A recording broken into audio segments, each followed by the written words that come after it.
Today we're going to have a look at a beginner's guide into Ironman training, and more specifically the first 8 weeks of training, what it looks like, what it consists of, and what you should have in there week in, week out, so you can approach the next stage or next phase of your training in a successful manner. What we'll cover in today's episode is the training for the swim, bike and run. What does it look like? How many sessions per week and typical time frames spent within each discipline. We'll have a look at a little chat about training zones. More on that on other videos though. We'll have a look at your nutrition, potential group training, and a conclusion at the end where I will put an example of a typical training week of what it might look like. It might not be specific to you, but it's an example nonetheless. I guarantee if you follow the advice of this next 8 weeks of training, you will be in a very good place to kick on for the remainder of your training. What can be incredibly useful before you start with the swim, bike and run is figure out your training zones. Again, if you need help with that, I'm here to help. In the comments below, there is a free Kickstart course where there's a separate video and explains in around 6 minutes exactly what you need to do to establish certain training zones, so you know exactly what intensities to go at. With all that being said, if you don't know your training zones and you're going to figure them out later on, which is absolutely fine, start off at that feeling of around 3 out of 10, 4 out of 10 at the most, and go at that conversational kind of speed where you can hold that conversation, okay, until you find out your training zones. But I highly recommend, I can't emphasize enough, you need to get those training zones established to get the best bang for your buck with your training. Please note, these 8 weeks of training are designed for someone that is starting from a relatively fresh point of view. You may have come back from a bit of injury, or hopefully you've sorted out. You might have come back from a bout of illness, or you might have just had a complete year off. It's not designed for someone that has just finished a marathon 3 weeks before and they've got a lot of running miles in their legs, because this might look completely different. In fact, it would look completely different. So we have to start with that. This isn't a one size fits all. It's a generic kind of 8-week training plan for someone that's just starting out, who again has just come back from injury or something like that, or had a bit of time off triathlon, and it's a nice way to integrate the swim, bike and run and a bit of strength and conditioning as well. So let's start with the swim training. Now for the first 8 weeks, assuming you've got enough time for this Ironman distance triathlon, hopefully you've got around a 6 to 9 month time frame in order to get used to get ready for this. I recommend 2 swims a week to kick things off. Now I appreciate you might have signed up for an Ironman, the motivation is high, but just rein yourself back in. There's a long way to go with this. So 2 swims a week, and I'd recommend that 1 swim in the week you focus on your technique. Now if you know you need a bit of work with your technique in the swimming, go for a tri-club swim. Get in that easy lane and let the coach analyze you and iron out anything that needs to be ironed out so you're more efficient in the water, whether it's improving your catch, your kick, your rotation, whatever it might be. Get that technique looked at. And it might be a bit stop-starty, and that's absolutely fine because you're improving your technique. Think about the long term with this one. With that second swim of the week, I would keep it easy. In fact, the whole 8 weeks are going to be quite easy. I'd practice any recommendations that the swim analysis, if you've gone private, or the tri-club coach has given you. I'd practice the drills that they've given you, but I'd keep it all easy, and I'd start for around 30 minutes. And within that 8 weeks, I'd try and build that up to around 60 minutes. You're just gradually increasing that duration and distance over time. So swim-wise, it's all easy. You've got a technique one, and a very easy intensity swim twice a week to kick things off. Moving on to your cycling, I would recommend on a weekly basis between 2 and 3 sessions per week. And if it's midweek, so if it's a normal working day for you, I would look at getting on that turbo trainer, because typically it's going to be shitty weather outside if you're in the UK. Get a turbo trainer, hopefully a smart turbo trainer, and I would look at aiming for around 30, 45 and 60 minutes and building that up through the midweek. So you could focus on that typically twice a week. And on your day off, or if it's the weekends, your day off, typically it might be, look at building the longer rides. So it might start off at 60 minutes. Again, you're building up to 180 minutes. So try and build it up between an hour and 3 hours within that. Now 3 hours might be a push if you're starting this from afresh, so don't be alarmed if you don't get there. Again, keep it at that zone 2 effort, and that's around 60 to 75% of your heart rate max. Conversational state, 3 out of 10. So again, 2 to 3 bike rides a week. Midweek, around 30 to 60 minutes. Great thing is about the turbo trainer, there's no stops, there's no pauses, there's no traffic lights.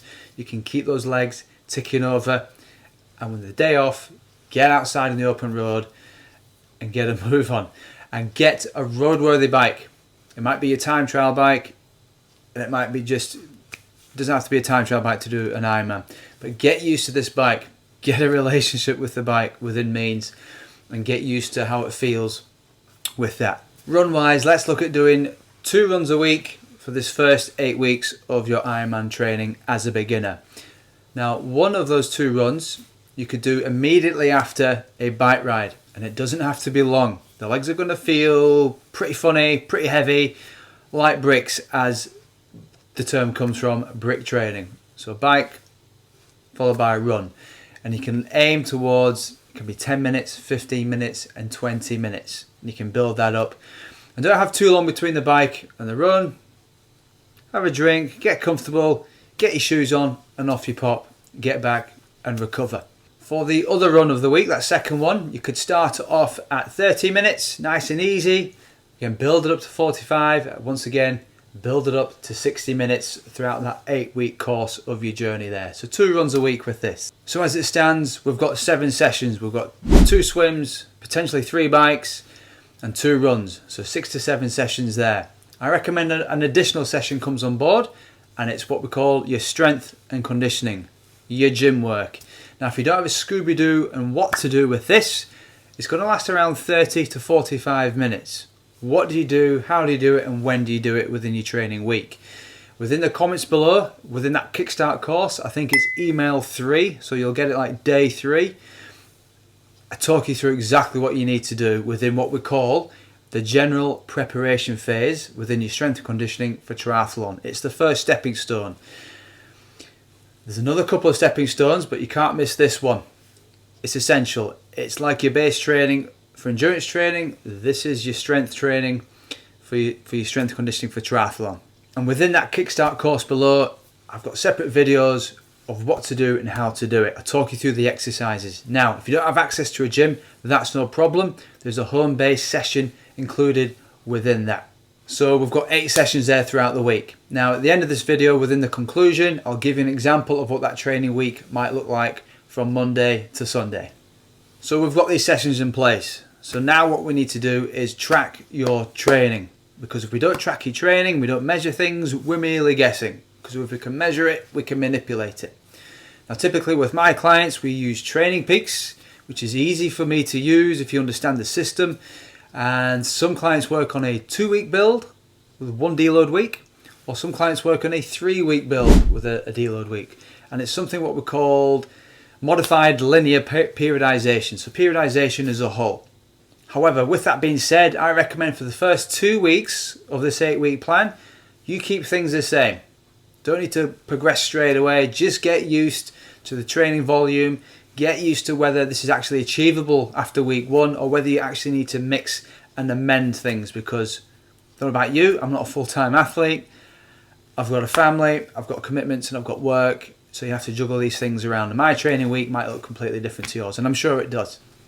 Now with this triathlon training, it can on occasions get a bit tiresome, and I won't say lonely, but sometimes it's good to be in a group environment because it can encourage you and spur you on, and it's great to talk to like-minded people. So I recommend you go once a week with a group. It might be the swim club, it might be your local bike club, or it might be your local run club. Now the key thing, if you're going to join this group, is make sure the intensity and the speeds, the intensity within your heart rate, so staying within those realms of 60 to around 75% of your heart rate max, then fine, stick with that group. But if it's too fast, not for you. It's going to ruin your training. Equally if it's too slow. So there will be a group for you. So find that group that suits your needs and stick with it and enjoy it as well. So from a nutrition point of view, yes, we need to fuel for all this. Otherwise, we're literally going to run out of fuel and won't be able to hit the intensities we would like.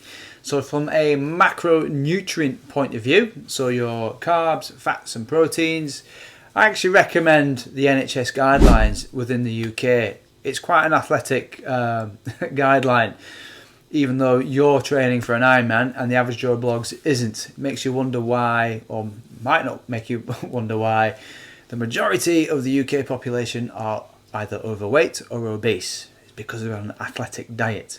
So carbohydrate wise, I recommend around 60% of the total calories that come on board are from carbohydrates. And that comes in the forms of starchy carbs and non-starchy carbs. Starchy carbohydrates would be your rice, your breads, your pastas, your potatoes, all that kind of stuff. And your non-starchy carbs is more the vegetable intake, which is much more fibrous and much more slower to release.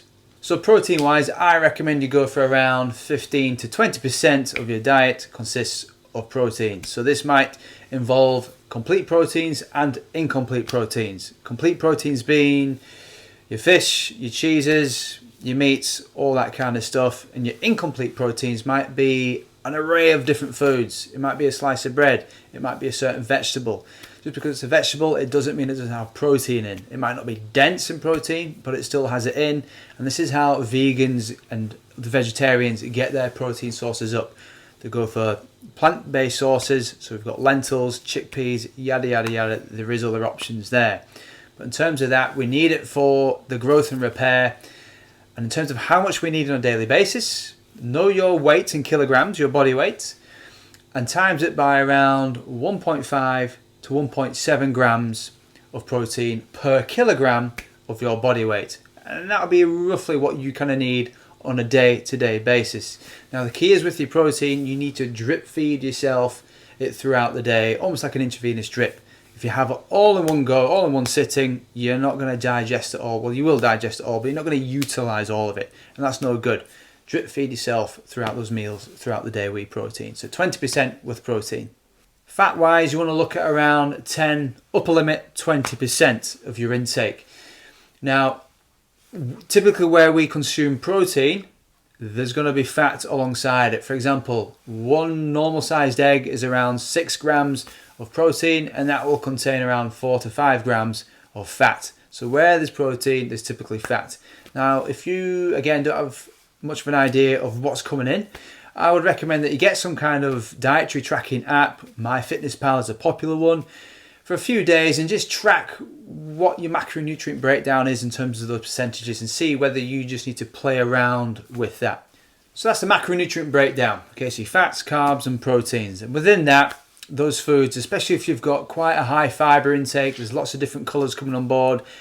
Different colors mean different vitamins and minerals. Okay, so we need those as well. And I'll talk about those a little bit more in a few moments. But in terms of how much calories you need, because everyone's different. I'm different to Susan over there, Barbara, John, Stephen. We've all got different activity levels and we're all different shapes and sizes and we've all got different kind of muscle mass, and that all dictates how much calories we need. Now within that Kickstart course, which is in the comments below, we go through your specific requirements, because you ask 100 people on the street what their calorie allowance is for the day in order for them to maintain body fat levels and maintain weight, one or two might know. The rest of them won't have a clue. They'll know exactly what miles per gallon their car is, but they won't know what their calorie intake is for the body, which I find quite bizarre. But that's where we're at in life. So yes, we'll go through something called the Harrison-Benedict formula, and I'll make it dead easy within that Kickstart course. So check it out. So with all this exercise, naturally the body goes through something called oxidative stress. And this is completely normal. It's not just you, it goes for everybody. So the body's going through hopefully some healthy stresses if that intensity is at that roughly around that zone 2 level. Now the more oxidative stress that's coming onto the board, the more of these free radicals come around in the body. Now to help reduce this kind of internal inflammation is that we need to increase our consumptions of something called antioxidants. Now if you're not too sure where to get these from, think of your fruit and veg. More specifically within your fruit and veg, your dark colours. It might be blueberries, it might be blackberries, certainly raspberries, and your dark leafy greens. So try your very best on a daily basis to get a portion of this on board to help with the healing process. It will pay dividends in the long run. So antioxidant consumption, get that up to help prevent and manage that oxidative stress within your body. And some of the most simplest advice within the nutrition world can be the best. So they do say try and eat the colours of the rainbow, because like I said before, different colours represent different vitamins and minerals. So try and eat different colours, because all these different colours with the vitamins and minerals also offer different foods coming into our gut, which is our next point within our gut microbiome. So our gut health. Okay, so we want that thing to be as diverse as possible, because it is the most eco-diverse place on the planet. It's your stomach. So we need to feed the bacteria within our stomach, and it overall helps our immune systems. And obviously if our immune systems are good, we're not going to get ill as much, and we can keep consistent with the training. Consistent with the training, you guessed it, we can keep progressing. So different colours of the rainbow. So folks, a brief summary and a brief conclusion. If you can, as soon as you can, find out those training zones. That will dictate your intensity for those zone 2 efforts within your training. Have a look at your weekly schedule where you can fit in those 2 swims. Have a look at your weekly schedule where you can fit in those 2 to 3 bike rides, certainly that longer one through the week. And have a look at that short run and that slightly second run, and where you can potentially fit in that strength and conditioning session. Because overall what we need is that balance in your work and your life. Okay, so you need to have a conversation with your partner, if you have one, and see where this can fit. Can you integrate your partner within this training? Are they a runner? Are they a cyclist? Are they a swimmer? Can you go together? Can you make them feel involved to help with this training process? Because ultimately what we're looking for is consistency with your training. Now, it's not just being consistent with your training, it's consistently doing the right things within your training sessions as well. Once again, if you need a bit of a kick up the arse or just a helping hand, absolutely free, there's that Kickstart course below. So here is an example of a 7-day training week for those 8 weeks. Now remember, those time frames and duration will gradually build. Now from 1 week to the next, the rule of thumb, 5 to 10% in terms of time spent doing that certain activity. All the best, and if you need any help, please comment below, like and share. Thanks for listening.